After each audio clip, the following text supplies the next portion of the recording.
Anybody ready for Christmas? Yeah?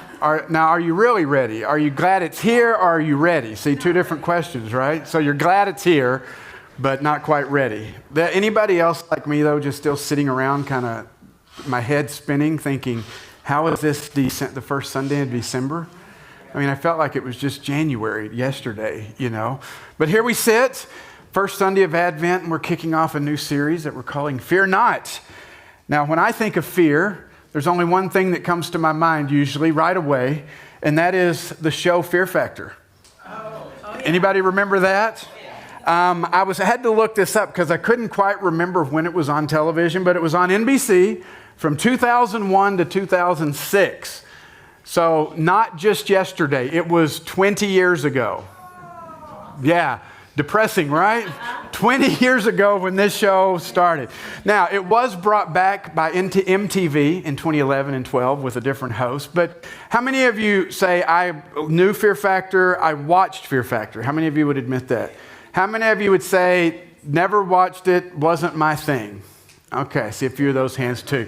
So for those of you who know the show, let me just do a quick recap to remind you what this was. It was a stunt or dare game show where you would have 6 people, usually 3 men, 3 women, and they were pitted against each other in a variety of stunts to win the grand prize. And evidently, because it was 20 years ago, the grand prize wasn't much. It was only $50,000. You know, we didn't get the big grand prizes until Survivor and Amazing Race and all that. $50,000. Now, how many of you would say, I would do that show? Really? How many of you would say you couldn't, 50,000 isn't enough and $1 million's not enough for me to go on that? There you go. Those are my people right there. I found this show to be much more gross factor than fear factor, to be honest. I mean, it was kind of crazy. But you had 3 stunts in the show. The opening stunts, could be something like jumping from one building to another or hanging from a helicopter or something like that. Something crazy like that. I could do that. That's not too big. The second stunt would always be a bit more of a mental challenge where you might have to eat things like various animal parts, live bugs, blended concoctions. You might have animal stunts there where you would have to put your head in a box with stuff and, maybe have animals put on your body, things like that, snakes and worms. Or this is just where the gross stuff happened, like, you would have to retrieve objects, gross objects, in disgusting substances. Like, I think there was one where you had to retrieve, like, chicken feet out of a box of rats or something like that. So put your face with your mouth. You had to, gross, right?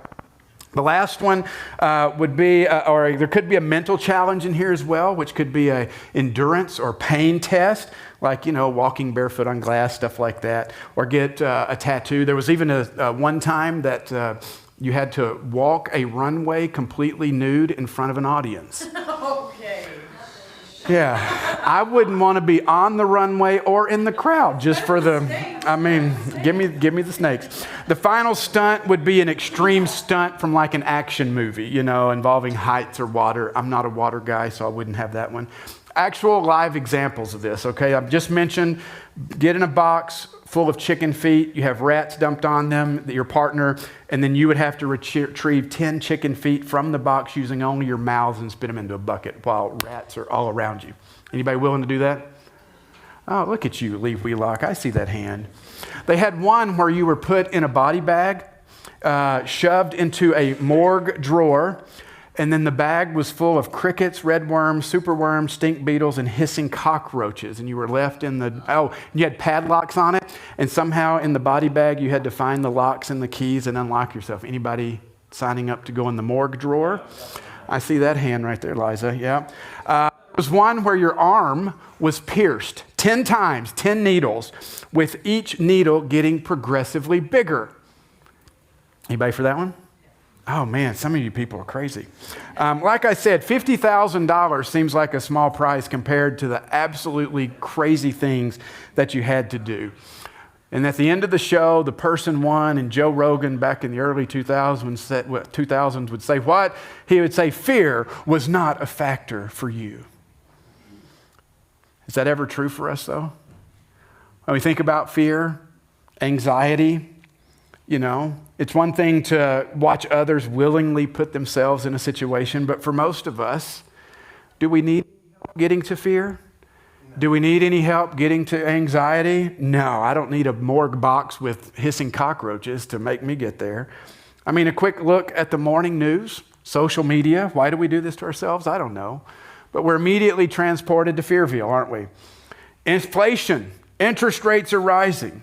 There's wars around the world, and the Ukrainian and Russian war continues on, and the ceasefire between Israel and Hamas is broken.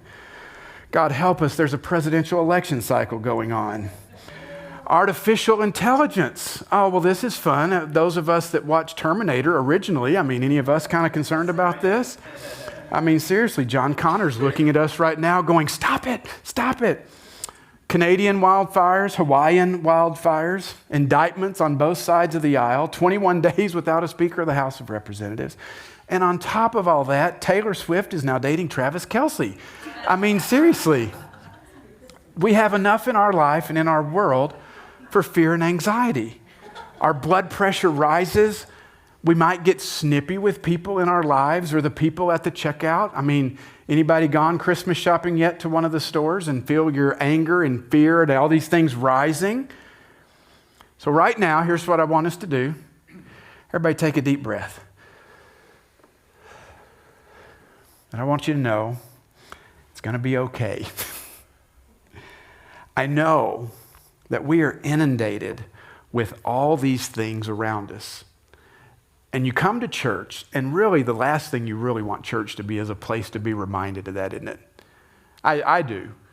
I remember I'm going through, I think I've shared with you guys, I'm going through a thing right now called the Ignatian exercises. It's something that's started by St. Ignatius, and it's a daily practice that I've been doing. And occasionally I'll wake up, and for whatever reason, I'll go to my phone and I'll hit the news app just to see the headlines. And I don't know why I do that. Because then I'll get to a quiet spot and I'll sit down, and one of the questions it asks me every morning, it says, how are you coming to this time of prayer? How are you coming to this time of prayer? And I can without fail tell you that any morning that I have opened social media or the news app, I write panicked, anxiety, heartbeat elevated, all these things. I feel distracted. I feel, just all these things running around in my head. And I know when I come to church, I hope to find a break from that. So all this is really why we are ending this calendar year with this series that we're calling Fear Not. Because as we look at the world, there's plenty of things to make us anxious. There's plenty of things to make us fearful. And often, when we think about the Christmas story, what do we think about? Yeah, we think about the Christmas shopping and the crowds, the hustle and bustle, But we also think about our perfect nativity sets, don't we? And we think about the Christmas tree. And oh, look at these stage decorations. Aren't they beautiful? And I love them, and I feel calm and peaceful when I see them. And with put on a crackling fire in the background, sipping our hot chocolate. And, before we know it, we find ourselves in the middle of our own Hallmark movie, We think that way. We hope that way. We have that expectation. And I think sometimes we take that expectation of the perfect, peaceful Christmas, and we think that's how it's always been. Until we go to the Bible. And we begin to look at the Christmas story again. And we find that our picture-perfect Christmas really doesn't line up at all with what they experienced even back then. There were lots of reasons for them to have fear and anxiety, and it could be consuming, and yet what we'll find in the story is that God met them in their moment with the birth of the promised one, Jesus, the Messiah, the Savior of the world. So, there's no surprises in this series. We're going to look every week at a part of the Christmas story, the narratives, and we're going to see why every one of these stories, every one of them has the words in some variation, fear not. Fear not. So let's dive in today and let's look at a little known person of the story. You might have heard of him. His name is Joseph. We find Joseph in Matthew's Gospel. Chapter 1. In fact, if you look at the first part of it, you find his genealogy, and we figure out who he's a descendant from. And then we get to chapter 1, verse 18, and look at what Matthew writes here in his gospel. He says, this is how the birth of Jesus, the Messiah, came about. His mother Mary was pledged to be married to Joseph, but before they came together, she was found to be pregnant through the Holy Spirit. Because Joseph, her husband, was faithful to the law and yet did not want to expose her to public disgrace, he had in mind to divorce her quietly. And we can stop right there for just a moment. What's interesting is that we know very, very little about this guy named Joseph. I mean, he kind of has an important role, doesn't he? But we know very little. We know his genealogy is an ancestor of King David. And then we have to kind of infer some things based on what we see happening here, what he's planning to do. He's pledged to be married to Mary. And what you need to know is that this engagement wasn't like our engagements that just kind of you can get engaged and not engaged. This was a legally binding commitment that happened about a year before the actual wedding ceremony. I mean, all that was left to do once they had signed this document was to consummate the marriage. And even to the extent of if during this engagement period, one of the people died that was in that, they would consider you a widow or a widower. Fascinating, right? I mean, that's how legally binding this was. In fact, during the engagement, you could even refer to the other person as your husband or wife. That's how serious this commitment was. Now, we don't know much, again, we don't know much about Joseph. We don't even know how old he was. We assume that he was probably the age of guys at that time when they would get married. So maybe somewhere between the age of 15 and 18. Yeah, that's right. That's exciting, right? Some traditions want to believe that Mary was a perpetual virgin, that she never knew Joseph at all. So what they may assume is that Joseph was much older, more like a grandfather to Mary to step in than he was a husband. But we really have no indications that that's what Joseph was like. We do find, though, that he was a good man. That he was a good man. He was faithful to the law. He was a religious guy. That was important to him. And he must also have been kind and compassionate, because how else would he come to this decision that we see that he's making right here? After learning Mary was pregnant, knowing it wasn't his, I mean, we know that, he made the logical assumption that she must have stepped out on him, that she must have found another guy and been with another man. The Old Testament penalty for unchastity before marriage in this engagement is considered adultery. And so you could technically stone somebody for this. Now, that didn't happen often, but divorce was the standard here. In fact, it wasn't even usually seen as an option. If this had happened, it would have been expected for Joseph to divorce Mary and put her away. Divorce for adultery, mandatory in ancient Judaism. So if you're Joseph, you find yourself in quite a pickle, right? You find yourself here going, what am I going to do? If you were in his spot, what would you do? Now, I look at Joseph and I'd say, I respect the dude, because I don't know that Brent would have had the same reaction. I mean, you read it, right? He said, I'm going to divorce her quietly. But can you imagine his devastation, the betrayal he must have felt?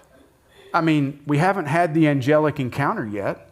All he knows is this girl I'm engaged to. We've signed the contract. He's paid the money. He's paid half the price to wed her. And here she is pregnant and it's not mine. I might not be so gracious. I might be the one that wants to say, I think it's time to reinstitute the stoning. My pride's hurt. My ego's hurt. I'm embarrassed in the community. How could she do such a thing? Imagine, I would expect anger, lots and lots of anger. And because of a patriarchal society, we have to remember that Joseph is in the driver's seat here. He's the one that's going to get to determine Mary's fate, the outcome, what's going to happen to her. Her life is in his hands. And really, he has a few options. He can divorce her publicly, which would exonerate him. It would show everybody, it's not mine. I'm going to put her away, so it's not mine. It'd be a public trial, and Mary would be put to shame. And he would be seen as the good guy, the righteous one, the faithful one. He could have done that. But instead of reacting in anger or reacting with some type of idea of retribution, he doesn't want to see her hurt. He doesn't want to see her put to shame. I really want to ask him why. With all the emotions that I'm sure he must have been feeling, why? Why did he not want her to be put to shame? And so when he thinks through this, he thinks, I'll just end the engagement. We'll do it quietly. So she is spared any more public disgrace than being an unwed mother at this time would have been. But even then, as I was studying, one commentary brought about the repercussions for Joseph if he did this, if he put her away quietly. Eventually, people are going to find out Mary's pregnant. And then the assumption at that time wouldn't have been that Mary stepped out. It would have been that Joseph slept with her, that the kid was his, even if he divorced her. And his shame, the shame would then have been his. I mean, think about that. His life would have been radically changed. Her life would have been spared. She would have had the pity of people, assuming that Joseph was the bad guy. Her family could keep the dowry and get an additional payment for the wedding, and he would have to provide for the child. He was willing to do that. What does that communicate about him? What an incredibly kind, compassionate individual. Let's keep going. Matthew continues in his gospel. It says, but after Joseph had considered this, an angel of the Lord appeared to him in a dream and said, Joseph, son of David, do not be afraid to take Mary home as your wife, because what is conceived in her is from the Holy Spirit. She will give birth to a son, and you will give him the name Jesus, because he will save his people from their sins. And all this took place to fulfill what the Lord had said through the prophet. The virgin will conceive and give birth to a son, and they will call him Emmanuel, which means God with us. That last part is from the prophet Isaiah that they were bringing forward. So what's happening here? Joseph has a plan, going to divorce her quietly, a plan that I think we could agree was driven by fear, maybe, because the angel addresses that in the dream. He knows what needs to be done, even if it might be costly to himself, but that plan gets interrupted by this dream. And I think we need to address something here about this dream. Most of us, if this would have happened to us, we would have passed this experience Joseph is having off as bad pizza from dinner or indigestion, right? I mean, most of us would find a way to rationalize this. But I mean, think about it for a moment. How many of us believe, no hands here, how many of us believe that God speaks to people in visions and dreams? Probably not many, right? I mean, we mentally assent to that possibility, but then we'd kind of go, well, that was then, this is now. God surely doesn't do that anymore. You know, we talk a lot here about our flattened spirituality, where we talk about if it can't be explained, it must not be true. But we need to be reminded that God does speak to his people in many different ways, through the Bible, through visions, through dreams, through other people, through circumstances, and even through the church.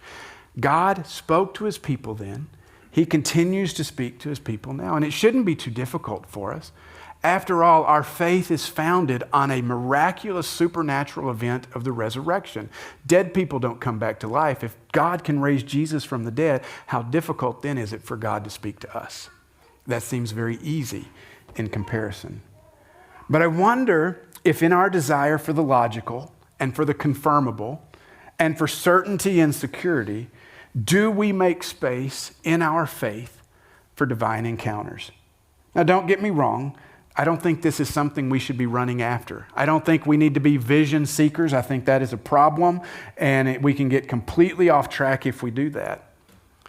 But in the middle of our lives, are we open to God moving? And are we willing to respond when he does? Or like I have a tendency to do, when something like that happens, do you find yourself talking yourself out of it? Out of the things you feel, out of the things you hear, out of the things you feel like you're supposed to do. I admit I can rationalize anything and talk myself out of it so quickly. But Joseph here has this dream, and he doesn't even rationalize himself out of it, does it? He just listens to it. And notice in this dream, as I said, what is he told not to fear? It's kind of interesting because most of the times when people encounter angelic type beings in the Bible, they're told not to fear the angel, not to fear the encounter, because evidently that's a scary thing to happen to you. But Joseph is told, do not fear to take Mary as your wife. Notice what isn't said though. He doesn't say, don't fear because this will be easy. Didn't say that. Doesn't say, fear not, because this won't have any challenges. Joseph doesn't get to wake up and feel good about this because it means easy street. In fact, this won't make his life or Mary's life any easier. It's going to be stressful. It's going to be costly. It's going to be difficult. But he is told, don't fear the stigma. Don't fear the ridicule. Don't fear the looks and the leers and the joking and the condescension. Don't kid yourself. There'll be those things. There's going to be these things happening. In fact, if you look, during Jesus' ministry, he's having a confrontation one day with the Pharisees, and they're questioning who he is and defending themselves. The Pharisees are saying, look, we know who we are. We're descendants of Abraham. And in this conversation, the Pharisees say this. Look at what they say. They say, we're not illegitimate children. Now, you think that's an accident? You think they didn't know Mary's reputation? You think they didn't know how Jesus came about? They're throwing the shade at Jesus right here. They're saying, look, we know we're not the illegitimate ones. You are. They know his history. But the message of God to Joseph isn't don't fear. Don't fear doing something difficult, something undercover. The message of God to Joseph is don't fear doing something difficult. Don't fear doing something uncomfortable, because just because something may be difficult doesn't mean God isn't in it. I feel like so much of my faith has always been centered around just follow Jesus and life will be easy. Anybody else feel like that? That just pray this prayer and you won't have to worry about anything ever again. That has not been my experience. Now, don't get me wrong. I've had a pretty posh life, just to be fair. I have very little to complain about. But I also know that following Jesus never meant that I got a get out of jail free card for every little thing in my life. I think we have bought into the prosperity gospel that says everything's going to be easy as long as you're with Jesus. I think Christians in Iran and China and around the world might have something to say to us on this. You see, divine encounters don't make your life easier, but they do change your life and allow you to experience God in ways that you would never have been possible to experience otherwise.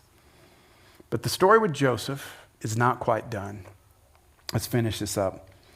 Starting in verse 24, it says this. It says, when Joseph woke up, he did what the angel of the Lord had commanded him and took Mary home as his wife.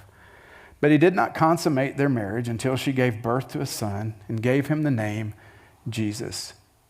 Whatever he experienced, whatever happened to Joseph was a convincing moment in his life, because we read that he woke up and he did exactly what God told him to do. Joseph obeyed. Do you think Joseph, though, ever wrestled with this decision? Do you think Joseph ever questioned? You see, sometimes I think we so spiritualize the Bible, we think, well, Joseph never questioned. Are you kidding me? I think Joseph was human. I think there are moments he probably thought, how do I know that was God and not just bad pizza? How do I know God really spoke to me and told me to do this? Every time, I think you just have to be a parent for about 2 seconds before you understand the stress, the anxiety, and the doubts that come with being a parent. Will I be able to provide for my child? Can I protect them, keep them safe, help them grow into kids who know, will love, and follow Jesus? I'm sure Joseph experienced all these, plus the doubts of, did I really hear from God? And he had to come with the grips of what the obedience would cost him. He knew the cost was nothing, though, compared with what he was going to be getting. And he did what was right. Didn't matter how others looked at him, what others thought, what they said. He was going to help raise the one who would save the world. One scholar wrote, In so many respects, Joseph appeared to be a lawbreaker. He took his pregnant fiancée home to live with him, but to those who knew the inside story, Joseph was a righteous man, doing exactly what God required, even waiting to consummate the marriage until after the baby was born. And he did exactly what God said. He took Mary, they got married, and he named the child Jesus. Naming the child. That's what parents do. That's a suggestion that I acknowledge this child is mine. As I read this story, I'm reminded sometimes with faith, we're looking for the big and the extravagant. We're looking for impact. But you know, with Joseph, there was nothing sexy about saying yes. In fact, when you think about Joseph, as I said, we don't know a lot about him. He's actually one of the forgotten characters of the Christmas story. Outside this and a couple of small references elsewhere, he's not mentioned again. Now, in our faith, we would make this assumption. Well, which book of the Bible did he write? Not in there. What about things he said? You realize we don't have any record of anything Joseph said in our Bibles. But we do know he heard the voice of God and he said yes.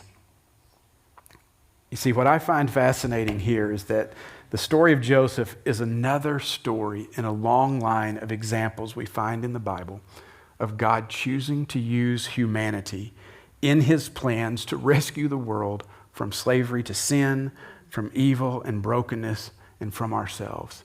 And when I think about this, I just think, why, God, oh, why would you do this? And even though Joseph may not have been able to see it, he was about to play a significant role in God's redemption of the world. This is the man that's going to raise Jesus. He's going to show him how to be a man in ancient Judaism. He's going to show him how to make things with his hands. He's going to take him to temple and synagogue to hear the scrolls being read of the laws and the prophets. Joseph was being invited to play a critical part of God's plan to save the world. And this happened because Joseph was willing to say yes. He was willing to obey. But in order to do this, he had to begin by overcoming the fear. Think for a moment. What does fear do to us? It causes us to fight sometimes. It causes flight. It causes us to flee. It causes to freeze, all these things. I mean, think about what Joseph had to do to overcome the fear, what we have to overcome. Fear is a crazy emotion, isn't it? Fear can cause us to question everything. It can cause us to question ourselves. It can cause us to question others. It can even cause us to question God. And what helps us overcome this fear is listening to God, putting ourselves in a posture of being able to hear God speak, calling us maybe to something difficult, to help us to deal with our disappointments, our broken dreams, our crushed expectations. Knowing God is how we overcome fear. And I realize that sounds like such a Christian platitude, but it really is the truth. I read a quote this week from Corrie ten Boom, an artist, a writer, and she said, "Never be afraid to trust an unknown future to a known God." Do we know God? Then we can trust him, even with the unknown. I asked this morning, what's your greatest fear? Think about that for just a moment. What's your greatest fear? How is that fear impacting you right now? How is it impacting the decisions you're making? How is it impacting how you're thinking about things? How you're interacting with others? How you're interacting with God? How might God be speaking to you right now in this situation? And the bigger question is if he is speaking, are we listening? I think if we have that fear, if we can acknowledge that fear, maybe one of the things we can do is lean into just figuring out, knowing, discovering who God is even more. Not just facts and figures about God, but knowing him relationally. And I'll tell you, if you don't know him, find one of us and we'll introduce you to him. The story of Joseph reminds us of so many things. God speaks and invites us to join him in his work in the world, that obeying God's call will be difficult, and that saying yes may not lead to worldwide fame or accolades, but it leads to experiencing God's presence. It also shows us that when God speaks, he gives us what we need. Sometimes, though, it may not be when we need it. Sometimes God speaks and we need it later, and we just have to hold on to it. So I ask you this morning, do you need to hear from God? Are you going through your own fear? Do you read the news and you just get the anxiousness, the heart rate up, and the queasiness in the stomach, and you just think, I need to deal with all this? Or maybe it's something personal that you're going through. If so, if you find yourself there, let me encourage you. Pause. Just for a moment. Breathe. Wait. And listen. Because I believe that God still speaks. And he has words of peace for us through the fear and the anxiety that we're experiencing. And then when he speaks, obey. Follow. Let's pray.